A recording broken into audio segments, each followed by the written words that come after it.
Trend Tuesday. We're always here talking about the now, the new, and the next in careers. And today is not going to be any different because there's always something new going on.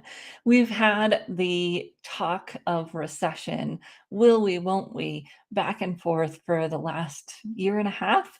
And so we're going to explore today the latest in the economic predictions, where people feel like we're headed and why, and a little bit about how our clients can be successful regardless of what happens with this economic uncertainty and what we can do to be successful regardless of it. So, we're going to talk about 3 keys to being able to be successful no matter what. And before that, we'll go through some of the economic data.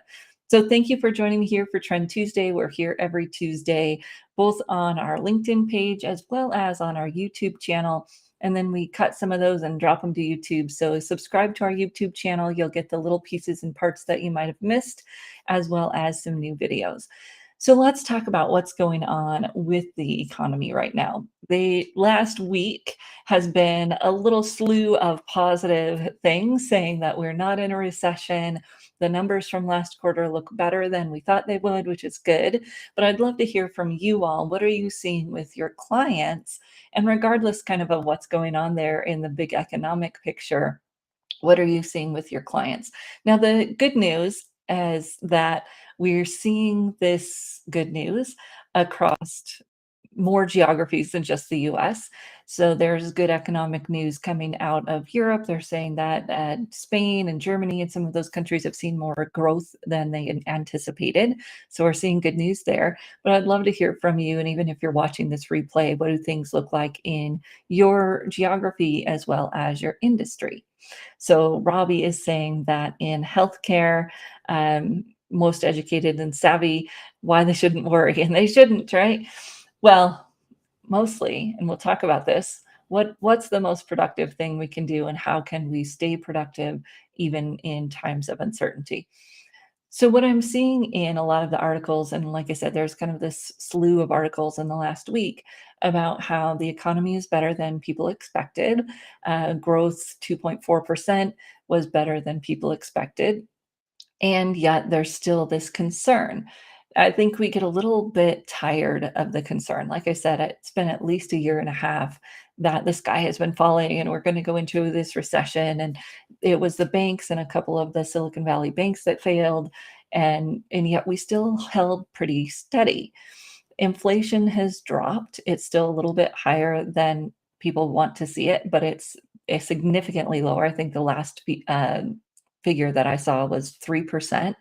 So still higher than they want, but a lot lower than the 9% that it was, and that's here in the US.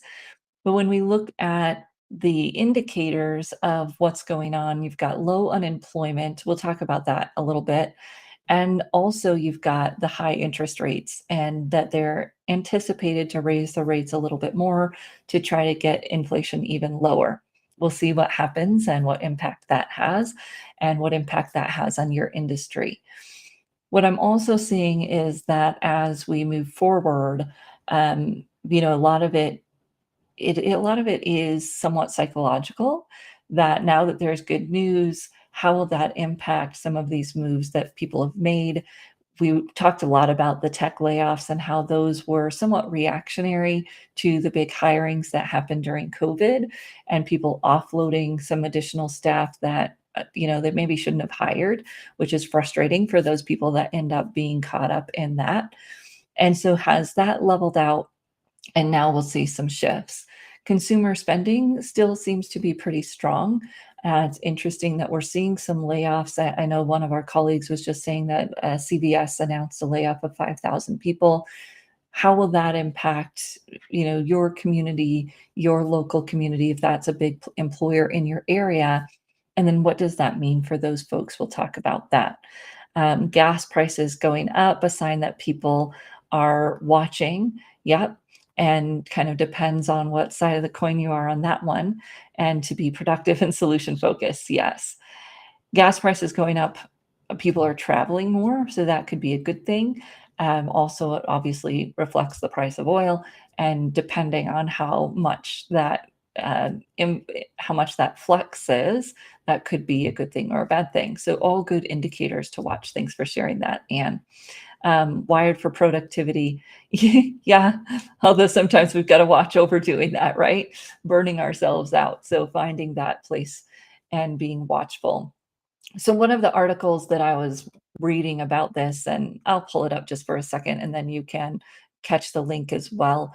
Um, I've tried to follow some news on both sides of things here in the US. There's always news on both sides, but I pulled this one up. It seemed like a pretty good article just going through what's going on in the market, and a lot of the other things that I saw kind of referred back to the same information that's here, so hopefully that's helpful. And then also on the economic side for Europe, and this CNN article was pretty good in terms of what's going on in Europe. So I'll bring both of those up. This one is the NPR article, and it talks a little bit about how that it's confusing, right? But we are seeing growth, 2% growth, and then that you're seeing a lower inflation, just 3%. Unemployment being low, but of course that doesn't matter if people are unemployed. And we're still seeing that even though overall unemployment is low, there's a there's huge gaps. There's open positions and a lot of open positions in the service industry and in some of the consumer goods, but that those aren't the same positions that people might be losing if they're in mid-level or higher positions. And so we've got a little bit of a mismatch still going on in terms of the open roles versus the types of jobs that people want or the types of jobs they're being laid off from. And let me know what you're seeing there and what types of jobs you're seeing people still having a hard time finding work in. And then I dropped that European one in there as well. It's talking about some of the gains in a few of the European countries that look like a good indicator of growth there. So that's a good thing. One of the sites that I found recently, and it just creates these great visuals, so I wanted to share it with you, is that like kind of what's growing and what's shrinking in terms of industries. And this organization doesn't do the research, they just compile it into the visuals, but it's a good way for us to look at what's going on in the industries today. And let me see if I can pull it up here. There we go. Okay. So this site compiles data, a Bureau of Labor Statistics, and it's based on those predictions. So I'm always a little bit careful of that because predictions from McKinsey, World Economic Forum, et cetera, can be a little more responsive than the Bureau of Labor. However, it's still good data to look at. So it's talking about how these service industries are really going, and I might zoom in on this and then kind of pan down so that you can see it better. So you see the service industries really having a growth here, personal services, state and local government. There was one article talking about how the increase in government hiring may be covering up a recession that's caused by some of these other industries. And as long as we can help people pivot, it really doesn't matter, right? Hopefully those types of jobs can buoy us a little bit through whatever uncertainty we're going to have for the next year or so. And you see the hospitality growing, event management. Some of that's just bouncing back, right, from where it was before. Spectator sports, and you see professional services kind of holding steady here with some growth. Healthcare for your healthcare executives, Robbie, got some good growth there. And then you look at some of the industries that are shrinking: coal mining, logging, and some of the apparel, textile, office furniture, um, machinery, printing, I'm surprised that there's that much left to fall. Um, Railroad, tobacco. It's interesting just to see the things that are down and the things that are growing. So I'll drop this in there for you as well. It's called the Visual Capitalist. So again, they put together this data, not something that they're pulling data from other places and just making it visual, which is brilliant. It's a lot of fun. So when we think about kind of what's growing and what's shrinking, Then we get to, okay, so how do we help our clients navigate that? How do we help them, kind of buoy through this time and be successful in whatever way they want to be successful, regardless of what's going on in the marketplace? So I want to talk about three keys that they can do to do that. And I've seen a few of you say hi. If you've joined us since then, feel free to drop a note in the chat. And people are traveling, going to sports entertainment. Yeah, we're seeing that, um, which is good, right? That's one of those indicators that people aren't, oh, we're feeling the squeeze for sure of inflation and some of those things, but we're still able to do some of those activities, which is nice for a lot of reasons, right? So the three keys. The first is self-knowledge. And this is one of the things that research has shown people overestimate their self-knowledge. We think we know ourselves better than we do. We think we're more introspective than we are. And sometimes I think there's a false narrative out there that you can do anything or you are these things. Whereas when you do a lot of the self reflection and introspection and really figure out who you are, you have to make some choices. And that's hard. Sometimes people don't want to do that. So, for instance, just, are you detail oriented or are you big picture thinker? And people want to say, oh, I'm both, right? Because it's cool and it's maybe attractive to be both. But that really doesn't help you because nature and some research would show that we aren't both. We're kind of naturally more detail oriented or more big picture. And when you know what you are and you claim it and you own it, you're actually more able to switch to the other side faster. So let's say I know I'm a big picture person. For a long time, I thought I was a detail person because I had been stuck in detail oriented jobs. Worked at the university, worked in admissions, worked in recruiting, and it was all very detail oriented. And when I got out of that, and I never really loved it, that part of it, right? I liked the people part, I liked the relationship part of it. I never loved that detail part of it. So when I got out of that, it's like, oh, I'm a big picture thinker, and that's why that was so draining. Now, knowing that about myself, I can do the details better because I do them in a different way. I use my strength of big picture to make them happen, or I automate, right? Use my big picture thinking to automate or delegate versus saying, well, I can do both. And that just really doesn't help you. So we overestimate our self knowledge, and that causes some of these blind spots, right? We talk about that Johari's window and what do you know? What don't you know? What do you not even know you don't know?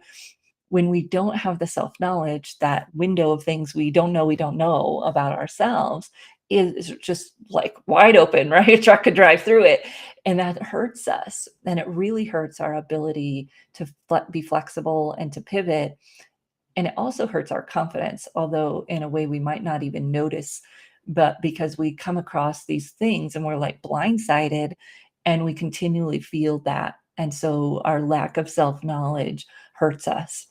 This is why most programs, whether it's a career coaching program, a leadership development program, start with assessment of some kind because we've got to increase our self-awareness, our self-knowledge to be able to do anything else. That's the foundation that everything else is built on. So I'd encourage you, if you're coaching people and they come in with some of these kind of actionable or tangible problems like my resume or whatever it might be, just to make sure you ask as many questions as you can to get that foundation and help ignite people's self-awareness and maybe even open the door a little bit to the fact that they could work on that a little bit more, whether you're the person that's going to do it with them or not. Because that is that foundation to be able to pivot is really that strong roots. If you want a different analogy, right? The tree can't bend in the wind if it doesn't have the strong roots.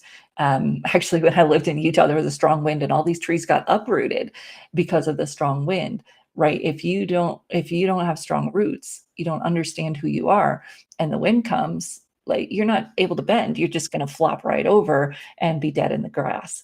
So what are you doing with your clients to help them raise their self-awareness? That's the first question, the first key for you, and to really think about that. What assessments do you use? What strong, powerful coaching questions do you use, which are a form of assessment? And how are you really helping them key in on that so that it can be that trunk for them as this economic wind blows and gets stronger and then dies down and gets stronger and then dies down. They need that foundation, and you can help them get that. And that's one of the reasons that I love our personal branding program, because it's all about that foundation. It's all about those roots. And how do we help someone really be strong in who they are? So then, after we've got that down, now we need the market knowledge. And you can't do the market knowledge first, because you will end up getting whiplash. You'll end up chasing all the shiny objects, and you might end up in the wrong place because you're just looking at the market versus coming at it from that place of a strong core, which Susan and I talked about last week too. So we've got that market knowledge. What's going on in the market right now? And I like to watch some of the fringe trends of where you see like the digital marketers and the pushy salespeople that a lot of us don't like to see, don't follow that much. I like to watch what they're doing. What are they selling? What are they pushing? What are their what are their marketing styles, as well as what are their marketing? And about, I don't know, 2 years ago, was all about consumer product goods, right? Resell eBay things on do this, and resell Amazon things. And it was all about things. And the people that were making a lot of money weren't selling the real thing, but they were reselling the thing. And they were making money by ordering it and then upselling it, right? And there's this huge market about 18 months, 2 years ago, all focused on that. Now we've shifted, and there's still some talk going on things and apparel and some of those. But what I'm really seeing the shift to right now is, of course, these AI driven products. And that bubble will, yes, it will burst, but it's a bell curve, right? And we are still maybe even just kind of coming onto the top of the cusp of that bell. We've got a long ways down. And if your clients are anywhat interested and have the skill, and remember, they don't have to be the AI knowledge person. They could be the tech person. They could be the customer support person. They could be the marketing strategy person. There's a whole range of jobs that are related to this new bubble, if you will. And if they're getting laid off from CVS, what could they transition to in that industry that would give them an opportunity to use their existing skills in an industry that's still experiencing growth and will be experiencing growth, even though that growth might slow as the market gets more tools? It is nowhere near saturated, right? I mean, ChatGPT opened up their backend API in April, Marchish. And so we've seen this flood of products on the market that you tap into that API to do new things, whether it's video or posting on social media or writing a book. I just saw a system the other day where you could write a children's book and have it illustrated using the AI image generation. There's a lot going on there. And we might not be comfortable with it, but it's an opportunity for people to jump in. It's not going to disappear anytime soon. Yes, it's going to start to slow, just like any trend, but there's an opportunity there for people that might want to do that. As you also saw on the graphic, you've got opportunities in travel, in leisure, in sports, in still some of the consumer packaged goods. So you're looking for those industries that are doing well or that are growing, and how can your client use their existing skills coming from that understanding of really, self-knowledge of who they are, to make that pivot, to make that transition. So the first one was self-knowledge. Then we look at the market knowledge and paying attention, not just to, Bureau of Labor statistics, that's a good thing, but also watching what's going on in kind of that really fast-paced, busy world that some of us might not pay attention to that often. What's going on there that our clients might be able to tap into, or that might be impacting their industry soon? And they could be one of the people that's on the leading edge that figures it out and could be the person at their company that's helping to bring that in. I don't know, Robbie, like how that's impacting healthcare, or how people think that might impact healthcare, so that they could tap into it, figure out what that looks like, and then bring it back to their organizations, or become a consultant in that area, or do any myriad of things. So then the third part is that we can put them together, but we have to have the confidence and the resources, right? These like global resources to make that transition, meaning that we have to have the internal resources, the energy, the confidence, and we have to have some kind of external resources, maybe some support from our friends and family, the monetary resources to make that transition. And there's some real life stuff there around making that transition that's important. And Jackie Suter and I talked yesterday on Career Confidant Radio about how there's reality, right? I mean, people want to hire someone that is qualified to do the job they're asking someone to do. When you're talking about some of this new technology, the barrier to get that qualification may not be that high, or it may not exist. And so, if you can leverage your existing experience into that industry, you can find a way to plug in, but you can't make that transition just on a hope and a prayer, right?